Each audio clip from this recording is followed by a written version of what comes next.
శ్రీమాత్రే నమః.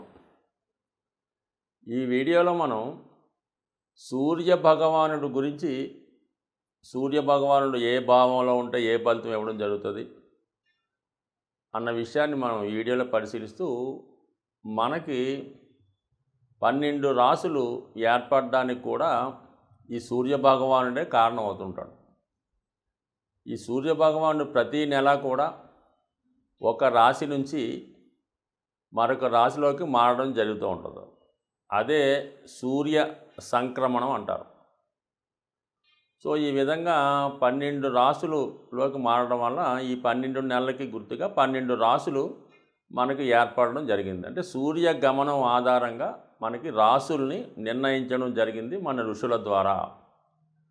అంటే మొత్తం మీద జ్యోతిష శాస్త్రంలో ఈ ఫలిత విభాగం అనుకుంటాం, అలాగే మేదిని జ్యోతిషం అనుకుందాం. ఏదైనా ఒక ప్రపంచ విషయాలు కానీ, దేశ విషయాలు కానీ, వ్యక్తిగతంగా జరిగే విషయాలన్నీ కూడా సూర్య గమనం మీదే ఆధారపడడం జరుగుతుంటుంది. అంటే ఫలితాలన్నీ కూడా సూర్యుడి యొక్క రాశి మారినప్పుడు, మన పుట్టినప్పుడు ఉన్నటువంటి ఏ రాశిలో సూర్యభగవానుడు ఉన్నాడు, వీటన్నిటి మీదే జాతకం ఆధారపడి ఉంటుంది. దాంట్లో ముఖ్యంగా ఈ సూర్యుడు ఆరోగ్యానికి కారణమవుతుంటాడు, ధనానికి కూడా కారణమవుతుంటాడు. ఒక జాతకంలో మనకి సూర్యభగవానుడు ఉన్న బలాన్ని బట్టి ఆ జాతకుడు ఎంత ధనవంతుడవుతాడు, ఏ విధంగా పరిపాలన సాగిస్తాడు, ఏ విధంగా రాజ్యాధికారం ఉంటుంది, సో అలాగే అతని ఆరోగ్యం ఏ విధంగా ఉంటుంది, ఇవన్నీ కూడా సూర్యుని యొక్క స్థితిని బట్టి ఆధారపడి ఉండడం జరుగుతుంటుంది.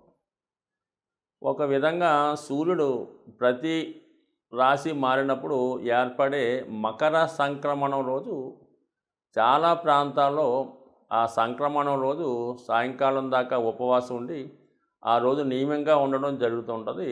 ఎక్కువగా మనకి ఈ ఆచారాన్ని ఈ ఒరిస్సా ఆ ప్రాంతాల్లో పాటిస్తూ ఉంటారు. సో ఏదైనా ఒక వ్యక్తి జీవితంలో సంతోషంగా సుఖంగా ఉండాలంటే సూర్యుని యొక్క బలం తప్పనిసరిగా జాతకంలో ఉండాలి. సో ఆ ఉద్దేశంతోనే ఈ గాయత్రి మంత్ర ఉపదేశం అవనివ్వండి, అలాగే కొన్ని కుటుంబాలలో ఈ ఒడుగు అనే పద్ధతి ప్రవేశపెట్టడం అవనివ్వండి, సో అలాగే ప్రతిరోజు కూడా సూర్య నమస్కారం చేసుకోవడం రావడం, అలాగే సూర్యునికి ఇంపార్టెంట్ అయినటువంటి ఆదివారం నియమంగా ఉండడం జరుగుతుంది. అంటే మామూలుగా సూర్య నమస్కారం అనుకుంటే ఇది పొద్దున్నే స్నానం అయిన తర్వాత తూర్పు వైపు తిరిగి నమస్కారం కాకుండా ఆసనాల రూపంలో 12 ఆసనాలు ఈ సూర్య నమస్కారం చేయడం ద్వారా మనకి, అంటే పూర్వకాలంలో ఇది అందరూ పాటిస్తూ ఉండేవారు. గురుకులంలో కూడా విద్యార్థులకి ఈ సూర్య నమస్కారం ఏ విధంగా చేయాలి అన్నటువంటి నేర్పు ఆ 12 ఆసనాలకి 12 పేర్లతో అవి లెక్క పెట్టడం జరుగుతూ ఉంటుంది. సో అది చేయడం వల్ల కంపల్సరీగా ఆరోగ్యాన్ని ఇవ్వడం జరుగుతూ ఉంటుంది. సో అందువల్ల అది పూర్వకాలం చేస్తుండేవారు. ఈరోజు కూడా ఎవరికైనా ఆరోగ్యం కరెక్ట్గా లేకపోతే అరసవిల్లి అనే మహా సూర్యభగవాని క్షేత్రంలో సూర్య నమస్కారాలు చేయిస్తూ ఉంటారు. అంటే సాధారణంగా ఇది అందరికీ సాధ్యం కాదు. ఈ సూర్య నమస్కారాలు ఆసన రూపంలో చేయడం అనేది మామూలు వ్యక్తులకు కష్టమవుతుంటుంది. కాబట్టి అక్కడ ఉన్నటువంటి వారితో ఈ వాళ్ళు పేరు మీద, మన పేరు మీద, ఎవరికైతే ఆరోగ్యం బాగలేదో వాళ్ళ పేరుతో ఈ సూర్య నమస్కారం చేస్తూ ఉంటారు. అది కంపల్సరీగా, అంటే సూర్య భగవానుడే ఆరోగ్యాన్ని ఇస్తాడు కాబట్టి అక్కడ ఈ సూర్య నమస్కారాలు చేయించడం వల్ల ఆరోగ్యం బాగుపడుతుందని ఒక నమ్మకం, అది విశ్వాసం, అది నిజం కూడా. సో అత్యంత ప్రతిభావంతుడైనటువంటి ఈ సూర్య భగవానుడు ప్రతి వాళ్ళ జాతకంలో కూడా ఏ స్థితిలో ఉన్నా ప్రతిరోజు కూడా సూర్యుని యొక్క అభివృద్ధికి, అంటే సూర్యుని బలం చేకూరే నిమిత్తం సూర్య నమస్కారాలు చేసుకోవడం, ఆదిత్య చదువుకోవడం అది చేయాలి. సో ఆరోగ్యానికి సూర్యుడు ఏ విధంగా ఇచ్చడం అనేది ఒక పురాణ గాథలు మనకు ఉన్నాయి. అలాగే ధనం ఏ విధంగా ఇవ్వడన్నది కూడా మనకి ఈ పురాణ గాథలు ఇవన్నీ కాదు, కానీ ఓవరాల్గా ఒక జాతకుడు జీవితంలో ఆరోగ్యంగా, ఐశ్వర్యంగా, అధికారంగా ఉండాలంటే సూర్యుని యొక్క బలం తప్పనిసరిగా ఉండవలసి ఉంటుంది. శ్రీమాత్రే నమః. జై గురు దత్తాత్రేయ నమః. ఈ వీడియోలో మనం ఫిబ్రవరి 14వ తారీఖున మకర రాశి నుంచి కుంభరాశిలోకి మారుతున్నటువంటి సూర్యభగవానుని యొక్క ప్రభావం కర్కాటక రాశి వారికి ఏ విధంగా ఉండబోతుంది అన్న విషయాన్ని మనం ఈ వీడియోలో పరిశీలించే ప్రయత్నం చేద్దాం. కర్కాటక రాశి వారికి ఇది కుంభరాశిలో ప్రవేశిస్తున్నటువంటి సూర్యభగవానుడు అష్టమ స్థితి ఏర్పడడం జరుగుతుంది. అష్టమ భావంలో సూర్యుడు సంచరించే సమయంలో మరి ఈ కర్కాటక రాశి వారికి అంత అనుకూలమైన స్థితి ఏర్పడదన్నమాట. అంటే ఒక విధంగా చెప్పాలంటే సూర్యుడు ఏ ఏ భావాలకి కారకత్వం వహిస్తాడో ఆ భావ కారకత్వాలకి సంబంధించిన ఫలితాలు సడన్గా జరిగే అవకాశం ఉంది. చాలా వరకు సూర్యుడు ఒక విధంగా క్రూరగ్రహం కాబట్టి వ్యతిరేకంగా నష్టపడే విధంగా ఉండే అవకాశం ఉంది. ముఖ్యంగా ఆరోగ్య సంబంధించిన విషయాల్లో సడన్గా మరి హెల్త్ ప్రాబ్లమ్స్ వచ్చే అవకాశం ఉన్నది. అది వ్యక్తిగతంగా కర్కాటక రాశి వారికి అవ్వచ్చు, అలాగే తండ్రి గారికి, మీ తండ్రి గారికి అవ్వచ్చు, లేదంటే మీ కుటుంబంలో ఉన్నటువంటి పెద్దవారికైనా అవ్వచ్చు, లేదంటే మీ సంతానానికైనా అవ్వచ్చు. అంటే ఏదైనా అగ్ని ప్రమాదం లాంటిది కానీ, ఏదైనా వాహన ప్రమాదం లాంటిది కానీ. సో మరీ అనుకూలంగా లేకపోతే ఈ రవి హృదయానికి కారకుడు కాబట్టి కొద్దిగా హార్ట్ సంబంధించినటువంటి సమస్యలు కూడా వచ్చే అవకాశం ఉంది. అంటే సాధారణంగా రవి యొక్క సంచారంలో రవి అనుకూలంగా లేని స్థానాలకు వచ్చినప్పుడు మరి ఈ జ్యోతిష్య గ్రంథాల్లో హార్ట్ సమస్యలు, హృదయానికి సంబంధించిన ప్రాబ్లమ్స్ అని అన్నారు. కానీ అంటే హృదయానికి కష్టం కలిగించే సంఘటనలు జరగవచ్చు, మనసు హర్ట్ అవ్వచ్చు, లేదంటే హృదయం గాయపడవచ్చు, హృదయం బాధపడవచ్చు అనుకోవాలి తప్ప ప్రతిసారి వస్తే అసలు ఈ భూమి మీద ఎవరు మిగలరు కదా.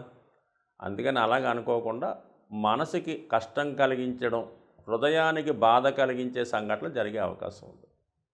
సో రవి మరి ఈ ప్రభుత్వ కారకుడు కాబట్టి రాజకీయ నాయకుల ద్వారా కానీ, ప్రభుత్వ అధికారుల ద్వారా కానీ మనకి వ్యతిరేకంగా నిర్ణయం తీసుకొని మనకు కష్టాన్ని కలిగించవచ్చు. ఏదో ఒక నోటీస్ రావచ్చు, ఒక income tax, sale tax notice, GST సంబంధించిందో రావచ్చు. ఏదైనా చాలా కాలంగా మరి ఏదైనా ట్యాక్సులు కట్టకపోవడం వల్ల ఏదైనా జప్తు లాంటిది పెట్టవచ్చు. సో ఈ విధంగా ప్రభుత్వ మూలకంగా అవమానం జరిగే అవకాశం ఉన్నది. చాలా సందర్భాల్లో మరి ఈ సూర్యభగవానుడు ఈ ధనాధిపతి కాబట్టి అష్టమంలో ఉన్నాడు కాబట్టి ఒక విధంగా ఆకస్మికంగా ధనాన్ని ఇవ్వచ్చు నెగిటివ్ మూలకంగా. ఏదో ఇన్సూరెన్స్ ద్వారానో, తండ్రి గారి ద్వారా రావాల్సింది ఉంటే రావటం, ఏదైనా పిఎఫ్ లాంటివి రావడం, మొత్తం మీద అంటే ఒక దుర్ఘటన ద్వారా ఏర్పడే ధనం అన్నమాట. అంటే ఇన్సూరెన్స్ అనుకుందాం, లేదంటే పెద్దవాళ్ళు మీకు వీలునామాగా రాయటం వల్ల వాళ్ళు ఏదో పైకి వెళ్ళిపోవడం వల్ల మీకు రావడం జరుగుతుంది అనుకుంటాం. ఏదన్నా మనకు వచ్చే ఆదాయంలో కూడా ఒక దుర్ఘటన అది ఉంటుంది.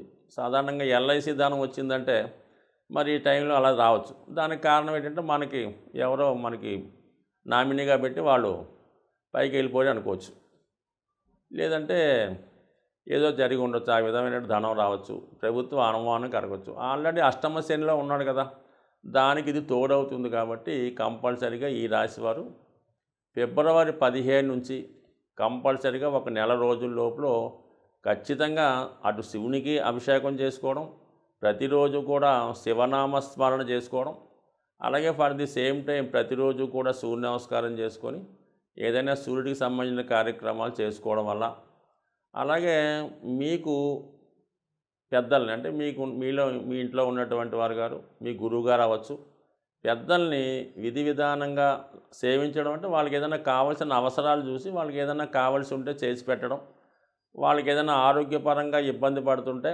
అనారోగ్య సమస్యలతో ఉంటే వాళ్ళకి ఏదైనా మెడిసిన్సో మందులో కొనివ్వడం ద్వారా మీకు ఈ రవి యొక్క ఇబ్బందుల నుంచి, శని యొక్క ఇబ్బందుల నుంచి బయటపడే అవకాశం ఉంటుంది. కాబట్టి సాధ్యమైనంత వరకు ఈ మాసంలో మాత్రం ఫిబ్రవరి 14 టు మార్చి 14 మధ్యలో ఎట్టి పరిస్థితుల్లో కూడా కోర్టు కేసులు లాంటివి ఫైల్ చేయడం కానీ, ఏదైనా ఆస్తి పంపకాల విషయంలో పెద్దలతో సెటిల్మెంట్ చేసుకోవడం కానీ, ప్రభుత్వ అధికారులతో వ్యతిరేకంగా ఉండడం కానీ, వృత్తి సంబంధించిన నిర్ణయాలు ఏమైనా తీసుకోవడం కానీ ఇబ్బందికరం అయ్యే పరిస్థితులు ఉన్నాయి కాబట్టి సాధ్యమైనంత వరకు కూడా ముఖ్యమైన కార్యక్రమాలు, ప్రభుత్వ కార్యకలాపాలని వాయిదా వేసుకోవడం మంచిది. వీలైతే ఈ నెల రోజులు కూడా నియమంగా ఉంటూ, వీలైతే ప్రతి ఆదివారం ఇంకా నియమంగా ఉంటూ ఆదిత్య హృదయ పారాయణ చేసుకోవడం వల్ల మనసుకి కష్టం కలిగించే వార్తల బదులు సంతోషకరమైన వార్తలు వినే అవకాశం ఉంటుంది. సాధారణంగా గ్రహాల యొక్క శాంతి కొరకు పంచభూతాలు అంటే మనకి గాలి, నిప్పు, నీరు, వాయువు, ఆకాశం అనే 5 తత్వాలు ఉండడం జరిగింది. దీన్నే మనం ఈ పూజాధికారులు నిర్వహించేటప్పుడు పంచోపచార పూజ అని చేయడం జరుగుతూ ఉంటుంది. సో ఇందులో ముఖ్యంగా శని భగవానుడు యొక్క అనుగ్రహం కోసం మరి శని భగవానుడు వాయుతత్వ రాశి అవ్వటం వల్ల ధూపంతో పూజించడం వల్ల, అంటే మీకు సాధారణంగా శివాలయాల్లో కానీ అమ్మవార్లకు కానీ ఈ సాంబ్రాణి ధూపం ఎక్కువగా వేస్తూ ఉంటారు. సో అది సింపుల్గా అగరబత్తీలు వెలిగించడం. చాలామంది ఏం చేస్తారంటే పూర్తిగా పూజ చేయని వాళ్ళు వారంకోసారి మామూలుగా చేస్తుంటూ ప్రతిరోజు కూడా ఉభయ సంధ్యల్లో ఈ అగరబత్తి వెలిగించి పూజ చేస్తూ ఉంటారు. ఇంకా ఓపిక ఉన్నవాళ్ళు సాంబ్రాణి పొగ అది గృహం అంతా వేస్తూ ఉంటారు. ఎక్కువగా అమ్మవార్లకి, శివునికి, అలాగే ఈ సాంబ్రాణి పొగ వేయటం వల్ల కనీసం ప్రతిరోజు అగరబత్తి 2 పూట్ల భగవంతుని యొక్క ఆరాధించడం వల్ల మీకు కంపల్సరిగా ఈ నవగ్రహాల్లో శని భగవానుడి యొక్క అనుగ్రహం లభించడం జరుగుతూ ఉంటుంది. సో ఈ కారణం వల్ల ఒకటి, అలాగే ప్రతిరోజు కూడా ఈ గృహంలో నిరంతరం ఏదో భగవంతుని యొక్క నామస్మరణ మోగే విధంగా, అంటే గతంలో కొన్ని చిన్న చిన్న బాక్సులాగా ఉంటే ఏదో ఓం నమో నారాయణయో, ఓం శివ ఏదో చదువుతూ ఉంటాయి. సో అటువంటి కూడా గృహంలో ఉండడం వల్ల ఏంటంటే పాజిటివ్ ఎనర్జీ ఆ గృహంలో ఉండడం జరుగుతూ ఉంటుంది. కాబట్టి సాధ్యమైనంత వరకు శని భగవానుడి యొక్క అనుగ్రహం కావాలంటే ఆ గృహం చాలా పరిశుభ్రంగా ఉండాలి. అలాగే ఇరిగిపోయిన వస్తువులు, పనికిమాలిన వస్తువులు, అక్కర్లేని వస్తువులు ఇంట్లో ఉంచడం. అలాగే కొంతమందికి ఏంటంటే ఓ 10 జతల చెప్పులు ఉంటాయి. ఏదో కొత్తవి కొంటుంటారు, పాత ఏం చేసుకుంటారో. ఈ చెప్పుల జతలు ఎక్కువ అవడం వల్ల ఈ కొంతకాలంకి ఆ నెగిటివ్ ఎనర్జీ వాటి మీద వచ్చే అవకాశం ఉంటుంది. కాబట్టి సాధ్యమైనంత వరకు ఈ చెప్పులన్నీ నిల్వ ఉంచకుండా ఎప్పటికప్పుడు దాన్ని అవసరం తీరిన తర్వాత బయటపడేయండి. ఏదో 1-2 చెప్పులు పెట్టుకోవడం అన్నది ఒక కొత్తమైన పద్ధతి. అలాగే ఇంట్లో వాడే చీపురు గట్ట దాన్ని కూడా మరి ఒక చోట కొంతమంది నిలువుగా పెడుతుంటారు అనమాట. అంటే కుచ్చు పైకి వచ్చేలా పెడుతుంటారు అనమాట. జ్యేష్ఠాదేవి చేతిలో ఆయుధంలాగా. ఎట్టి పరిస్థితుల్లో కూడా కుచ్చు అరిగిపోతే ఇంకోటి కొనుక్కుంటా ఏం పోయింది. అందువల్ల ఎప్పుడు కూడా అది నిలువుగా కరెక్ట్గా పెట్టాలి తప్ప కుచ్చు పైకి వచ్చే విధంగా మాత్రం ఎట్టి పరిస్థితుల్లో కూడా పెట్టలేదు. ఇవన్నీ కూడా అలక్ష్మికి కారణాలు అన్నమాట. సో అలాగే ఏంటంటే ఈ భోజనం చేయడానికి కూడా ఒక పర్టికులర్ టైం పాటించాలి. ఏ టైంలో పడితే ఆ టైంలో తినడం, ఎక్కడ పడితే అక్కడ తినడం, ఈ టీవీలు చూస్తూ ఈ మంచాల మీద కుర్చీల్లో సేరబడి ఈ విధంగా భోజనం చేయడం, ఏదో ప్లేట్లో భోజన పదార్థాలు ఉడుచుకొని తినడం, ఇవన్నీ కూడా ఐశ్వర్యప్రదం కాదు. ఇవన్నీ కూడా శనిని ఆహ్వానించే ఇండికేషన్స్ అన్నమాట. ఈ అనాచార పనులన్నీ కూడా శనిని ఆహ్వానిస్తుంటాయి. అలాగే శుభ్రమైనగా ఉండడం, శుభ్రంగా భోజనం చేయడం, అలాగే ఆహార పదార్థాలు కూడా జాగ్రత్తగా వినియోగించడం, ఇవన్నీ కూడా లక్ష్మీదేవి అనుగ్రహానికి పాత్రలు అవుతూ ఉంటాయి. కాబట్టి సో ఏదైనా శని భగవానుడి యొక్క అనుగ్రహం కావాలనుకున్న వాళ్ళు ప్రతి పని కూడా పద్ధతి ప్రకారం నియమానుసారం చేసుకోవడం వల్ల వాళ్ళు కంపల్సరీగా శని భగవానుడు టాప్ రేంజ్లోకి తీసుకెళ్లే అవకాశం ఉంటుంది. స్వస్తి.